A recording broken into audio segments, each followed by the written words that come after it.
Now on BBC World News, Hard Talk asks tough questions in interviews with people who are shaping the news.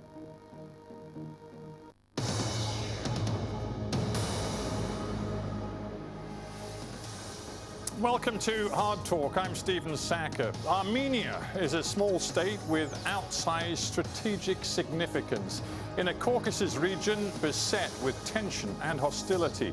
Last year, popular protests delivered a so-called velvet revolution, which saw a new government installed in Yerevan amid ambitious talk of reform. My guest is the foreign minister in that government, Zohrab Mnatsakanyan. Is Armenia looking east or west for political and economic inspiration?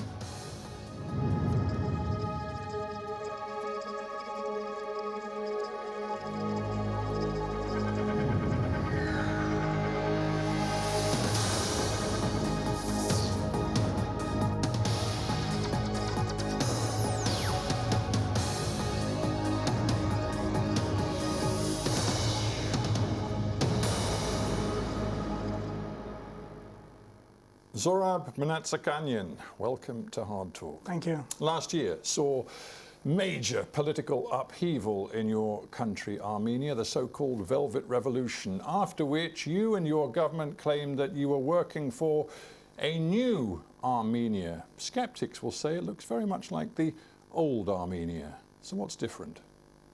Why would they say that? Because, Armenia, for example, you were an official for many, many years under previous regimes. You're a man of great governmental experience. You're not a new broom at all. I made a choice of my own. I made a choice to move from diplomatic career to politics. That's the major change. I took up the responsibility to share with the government in which I am. And this is a major change. The government has received a huge mandate from the people, from the public, as a result of the revolution. We have reacted, the government has reacted to those popular demands and received a strong mandate to deliver the change, and we have demonstrated the very strong power of political will, in which with political will you can deliver very quickly results which were stemming from the popular demand, and those concerned corruption, those concerned fair, equal opportunities for all in social and economic life. Those concern the fair elections, and the biggest challenge we have today is the judicial reform. Those are the various issues. It's only just a short list of the various other issues that the government has been addressing. And you claim that work is being done very quickly, but we had your Justice Minister just the other day, Mr. Badassian, announcing that the new agency to discover and investigate corruption crimes, the so-called Anti-Corruption Committee, won't be operational till 2021. Absolutely. You know, we're in 2019. That's why I was talking about the power of political will. We absolutely understand that with political will you can deliver results, but that is not sufficient. You have to institutionally consolidate the system which can react to those phenomena. Does it take 2 years to set up a committee? No. This is something rather more complicated and more complex. You are working on institutional capacity to address the phenomenon of corruption. And that is something more serious. And in fact, we're working on this, not just within the country, but also with our international partners, specifically the regional partners, the European Union, the Council of Europe. Others are very important partners. The thing is, you're talking about the future, but there's some hubris in your government, because the Prime Minister, Mr. Pashinyan, told European MEPs not so long ago, and this is a direct quote, "We have managed to root out systemic corruption," he said, but that's patently not true. Why not? Well, for example, only a few weeks after he said it, there were serious accusations put at the door of the head of the Anti-Corruption Agency, the man that the Prime Minister himself had appointed. It did raise some very significant questions about whether the Prime Minister is really across what's happening in terms of official corruption. No, I don't know what you're referring to, but as I'm saying, within the country, within months, we have been capable to deliver a strong message that there will be no more suitcases carried to the powers of, to the powerhouse. There will be no more. So you mean suitcases full of money? Yes, there will be. Because that's been happening for a long time in your country. No more unfair conditions in the economic social field. No more of this phenomena, and this has been addressed head-on. But my point was, you're saying you don't know what I'm talking about, but Mr. Sanasarian, who is a close associate of the Prime Minister, was put in charge of the State Control Service, the current anti-corruption agency, and now he's facing charges himself. When the Armenian people see this unfold, how can they have confidence? The system has been reacting, hasn't it? The system has been reacting. But my point is that the Prime Minister assured Europe that he'd rooted out systemic corruption before the latest round of allegations. The Prime Minister, let's not make it sort of, simplistic. As I am saying, institutional capacity has to be in place. Institutional capacity is our biggest challenge and the biggest priority today, to institutionally consolidate what we want to achieve in the country, what we have been delivering on the mandate of the people, which has brought this government in power. That's our biggest challenge. Will the rule of law come out on top? This is what we are absolutely aiming at. This is our mandate. There is no other priority for the government but exactly to deliver on those specific priorities: rule of law, independence, impartiality of the judiciary, creating a condition within which we can achieve that necessary level of reasonable trust in the judiciary. And you say that is a huge priority. You say it's about institution building, you say it will take some time. I understand that. Anybody would understand that. In the meantime, we look at other signals to suggest there's real change as a result of the Velvet Revolution. One arena in which we must look for change is the state of the stalemated conflict between your country and neighbouring Azerbaijan over the disputed territory of Nagorno-Karabakh. I've seen no evidence that your government has brought new ideas, new imagination to this conflict. Thank you. Look, when we achieved our, objectives domestically with the revolution, there was a question about what are foreign policy priorities. Our foreign policy priorities have been quite constant. This is about sustaining the national security architecture within Armenia. Nagorno-Karabakh is a huge security challenge to Armenia, to our people. For us, this is a question, first of all, a question of security of our compatriots, security of the human, of 150,000 compatriots. And we have engaged, our government has engaged without hesitation immediately in the process. And we have engaged in a constructive way. We're absolutely cognizant of the benefits of peace. We want peace, we want to achieve that, but we want to do it in a way which sustains the reasonable parity of commitments of the parties, so that we do address, in the reasonable way, we do address our ultimate priorities of security and status for the people of Nagorno-Karabakh. You tell me, Minister, you want peace. Yeah. Well, explain to me then why in August, just a few months ago, the Prime Minister made a very high-profile speech in which he declared in no uncertain terms, Karabakh is Armenia, period. Right. And he wants peace? He does want peace because the Prime Minister of Armenia has been saying that the solution that we have to achieve has to be acceptable to the people of Armenia, to the people of Nagorno-Karabakh, and the people of Azerbaijan. Well, given that international law... We are waiting from Azerbaijan a signal, a message, which refers to the interest, to our interest, which refers to our concerns, which refers to the concerns of security of the people of Nagorno-Karabakh. They have been refusing to do that. I have to be honest with you. When a Prime Minister declares Karabakh is Armenia, period, when he knows that flies in the face of international law, the position of the UN and all of the independent international agencies, I'm struggling to see how that is a gesture toward peace, particularly when he also followed up by leading the crowd during that particular speech with chants of unification, nationalist slogans that had been heard in the 80s and 90s during the war with Azerbaijan. And you're telling me this is a Prime Minister that is devoted to making peace? I am telling you that because the Armenian agenda, the pan-Armenian agenda, concerns Nagorno-Karabakh. Now, Armenia is following, pursuing a development agenda of consolidation, and it doesn't leave out the people of Nagorno-Karabakh. That's a pan-Armenian agenda. We're a nation which is within a territory of the Republic of Armenia, but a nation of a global nature everywhere. But you have to recognize international law, don't you? Within that, Nagorno-Karabakh is a land with our compatriots. We haven't been there's claiming no question that Armenian people live on that territory, but that territory is not Armenian. No.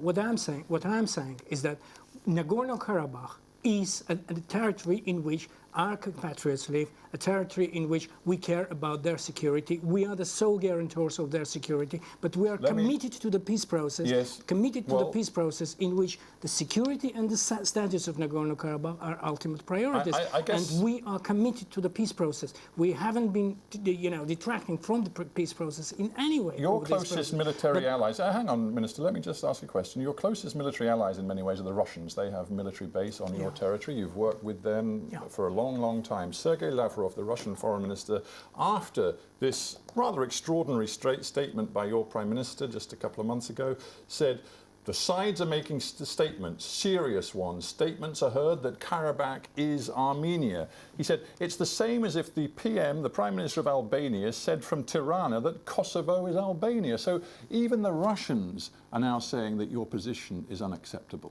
Now, I have to repeat again, the Prime Minister of Armenia has been consistently insisting that we need a message of compromise from Azerbaijan. But yours wasn't a message of compromise. Hang on, we haven't been hearing. When the Prime Minister of Armenia went out insisting that the solution should be acceptable to all the people of Armenia, people of Azerbaijan, and people of Nagorno-Karabakh, he has been receiving a lot of criticism on our government has been receiving a lot of criticism on that. But we insist on that. We insist that the compromise is the way out. Well, the compromise in which there is a parity of commitments. I guess compromise. In fact, in that same speech, he has been referring to the solution of the Nagorno-Karabakh within a separate paragraph in which he was quite consistent with our approach on a compromise-based solution on Nagorno-Karabakh. Just a couple more things on this vexed issue of the conflict, which of course began in the 80s and hasn't been solved. It seems to me it needs imagination to get out of the stalemate. Are you prepared to be imaginative and in the spirit of reconciliation to acknowledge that over the last 20 years and more, the Armenian military has been responsible for very serious abuses? The United Nations has concluded that. The European Court of Human Rights has concluded that. Independent groups like Amnesty International have talked about the abuses of your armed forces.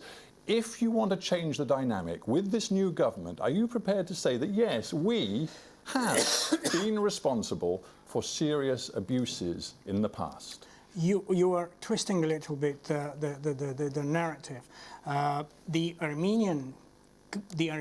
state of Armenia happens to be the only guarantor of the security. Please answer my question. That's what I'm doing. We are the only guarantors. What we have is the security arrangement for the people of Nagorno-Karabakh. We have been responsible for that. We bear that responsibility. We bear that security guarantee, the role of a security guarantor. And we have been engaged in the negotiations in a way that we work out the parameters in which you're not answering my question. I'll try one more time. The Human Rights Watch report into the conflict, a big report, 1995, it said Armenian forces, with the support of the Republic of Armenia, were responsible for the majority of abuses during that period of war. And as recently as 2017, the European Court of Human Rights delivered 12 judgments concerning Armenia. 11 found the country in violation of the European Convention of Human Rights. So all I'm asking is whether you're prepared to say in the past mistakes were made, abuses happened, and that you, as well as Azerbaijan, need to express regret for that and try to seek a solution. That is part of moving forward. That is true. But at the moment, we also have to, figure out the way in which we can address our biggest priority. The security of the people. Because you do now express regret for some of the things your military did in the past. Because, at the beginning of the 90s, there was a situation when 40% of the population of Nagorno-Karabakh has been wiped out. 40% of the territory of Nagorno-Karabakh has been taken control of. There have been abuses. There have been violations in a most outrageous way. We have a situation when the government, let me finish, when the government of Azerbaijan has gone so far as glorifying a murder of an Armenian. Not long ago, there was a situation when in April 2016, Azerbaijan attempted again an aggression against Nagorno-Karabakh.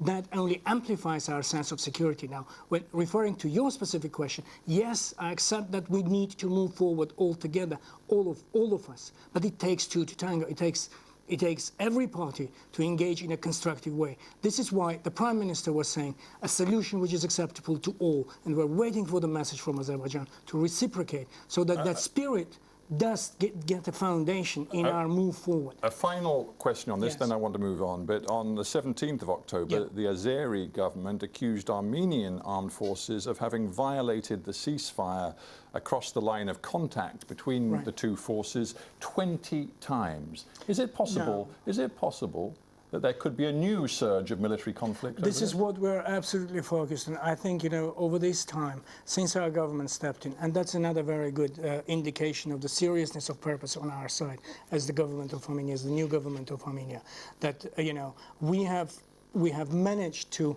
establish some sort of trust, some sort of confidence, in which over this year there has been considerable reduction of ceasefire violations, and we're absolutely focused on sustaining and consolidating that. Right. That is one of our priorities, and in fact that is what we have been focused on and continue to work with the Azeri government, with the authorities in Nagorno-Karabakh. So that's a very important part of the negotiating process. Let's get to a much bigger picture now. It seems to me Armenia faces a strategic choice, in a sense, over the next few years. You've got your new government. You have to decide whether it is in the strategic interest of your country to put your priorities and your greatest effort into developing the relationship with Russia and the Eurasian Economic Union, of which you are a part, and in fact I think you hold the presidency right now. Yes, that's right. Or whether you actually refocus your efforts looking west to the European Union and to NATO in the long run. Which are you going to do?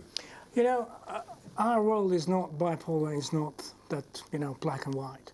Our foreign policy is based on consolidation of the partnerships for the integrity of our national security architecture. We have extensive relations with Russia, allied relations with Russia. That is a very important dimension of our foreign policy. We work together in the Eurasia Economic Union, in the Collective Security Treaty Organization. Equally, the European Union is an extremely important partner and a security supplier to Armenia and to the region. And equally, the United States is a very important partner to Armenia. I understand, Minister, and but frankly, to use a metaphor, if you try to ride two horses, you run the risk of a very grave injury. Let me just quote you the words of your own Deputy Prime Minister, who said recently, since the coming of the new government, Armenia has a completely different level of relationship with the European Union. He said this new political team, that is you and your fellow ministers, and this new political situation is now completely in line with the EU's views.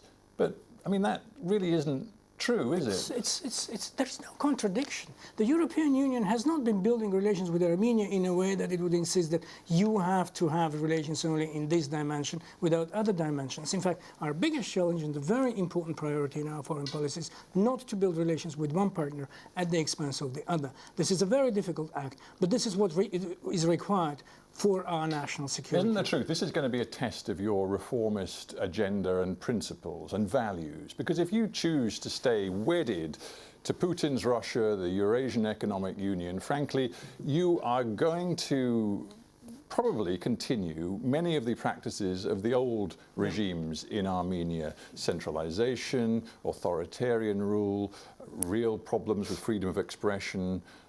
Or you can adopt a different set of values, open yourself up, and embrace many of the values at the heart of the European Union. That's your choice. I think you're making the same mistake. You're trying to see in Armenian revolution geopolitics. What happened in Armenia was strictly an Armenian matter. The revolution was a revolution of values. The revolution was about democracy, about human rights, about rule of law. This is what concerns Armenia. This is what we need for our country. This is what we're reacting with to the mandate of the public. But there is no geopolitics in our revolution. So when Hillary Clinton a while back, when she was Secretary of State, there's a while ago, but nonetheless it may be still relevant, she described the Eurasian Economic Union as a, quote, move to re-Sovietize the region led by Vladimir Putin. And she added ominously, we know what the goal is. That's a view that has been expressed and doesn't necessarily need to be shared. Because for us, the Eurasia Economic Union is a 200 million market.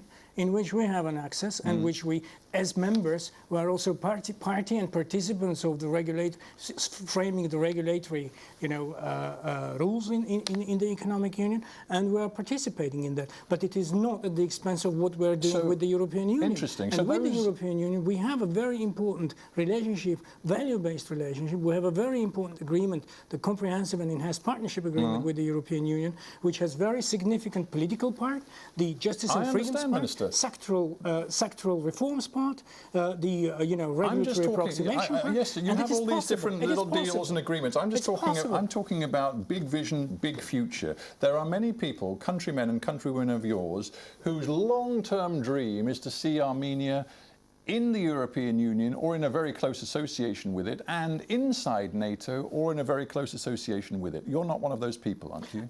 None in Armenia is going to do something that is going to be undermined. We're a heavily security conscious people. We're not going to do something which is going to undermine our security for 10 minutes. So bottom line, you stay with Moscow, because in the end Moscow is the greatest guarantor of your security. Hang on, we're not staying with Moscow, we're not staying with Brussels, we're not staying with Washington or anyone else. We're staying only in Yerevan, only for the interest of Armenia. And that requires a very difficult act, but this is for the security, for the interest of Armenia. The national interest of Armenia is what we're driven with. And this is what we're rejecting entirely, rejecting a bipolar world, either this way or that way. Well, and what we're also rejecting, do not judge our democracy by our geopolitical choices, because our geopolitical choices are very complex. They are very, they are in integrity, and we have the very good understanding from all our partners, whether this is Russia, whether this is the European Union, whether this is the United States, this is working out. If I may say so, you are walking a very delicate tightrope. It is difficult to accept. So here's, before we end, just one very specific challenge. You live in a tough neighborhood. You have,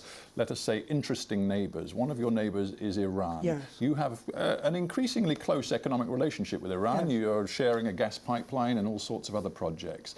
The Americans are now demanding that you implement their sanctions on Iran, which would affect your economic relationship with Iran. Your Prime Minister, others in your government have said that they won't do that, that they are determined to maintain close economic relations with Iran. So what's your position? We have been really engaged in a very heavy conversation, both with our Iranian partners and our American partners. You're absolutely right. It's a very difficult act. It's a very difficult act when your partners are having problems of their own, and we have to look after. It's also, as we've said, it's a question of priorities. Exactly. It's a question of our national interest. So what are you going to do? Are you going to please the Americans, or are you going to displease the Americans? We have neighborhoods of strategic significance: Georgia and Iran. Iran is a gateway. Iran is a very important partner. It's a nation with whom we share centuries of relationship. It's a nation in which we have Armenian presence, Armenian heritage. It's a nation which is known to us very well, and we're of course.